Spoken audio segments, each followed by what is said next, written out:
Hi, welcome back. I'm Charlie. Today we're going to do a short update on my experience with my new Cricut Maker. There's some challenges. I'll show you some attempts that I made and sort of experimenting in what I can accomplish with the machine, and give you some examples of, I guess, failures and maybe a lack of understanding of how the machine will actually operate with various materials. So why don't we just jump right in and see what I've been doing. So remember, I did the test on the card where I cut out the crown, and as you can see, it did a fine job of that. And then I decided that I wanted to make a station sign for my model railway. One of the first problems I encountered was the font size and how to translate that to millimeters so that I can get a scale sized station sign for the model railway. Anyway, my model railway, as many of you know, is Partickhill Station. And this is a piece of card. I'm not sure exactly how thick it is, but it's pretty thin. And as you can see, it did cut fairly well. And here is the resulting letters, which are they're a little bit ragged. It wasn't the right size. So I moved on from there. So I tried using a very thin styrene, and however, as you can see, it didn't cut all the way through.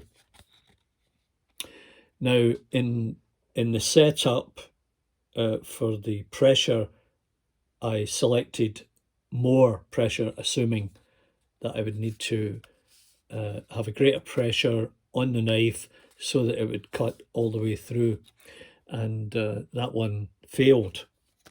I also tried it at a smaller scale, which I think would be more appropriate to the model railway, but that too failed.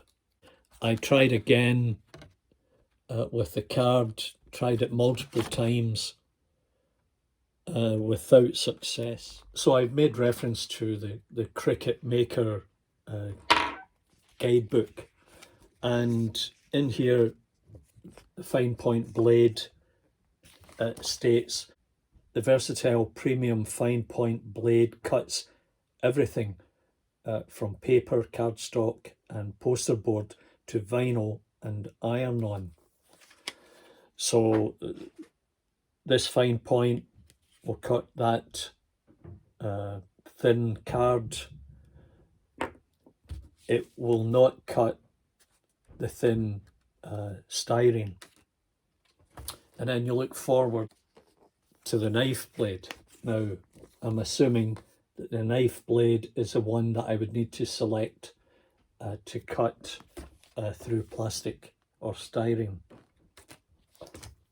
I'm not sure if I can get any of these blades to cut small text out, as in this example here. So that will be my next step, is to change up the knife and make sure that I have the suitable knife. I know there was another knife came in a package, that may have been the rotary blade, and I'll set it up so that I'll do some more experimentation in trying to get small text cut out. Now, I'd appreciate if any of you out there who have had this experience in cutting small size text with success on styrene, I'd appreciate if you would drop me a note. So moving forward, there are a few things that I want to try and accomplish here.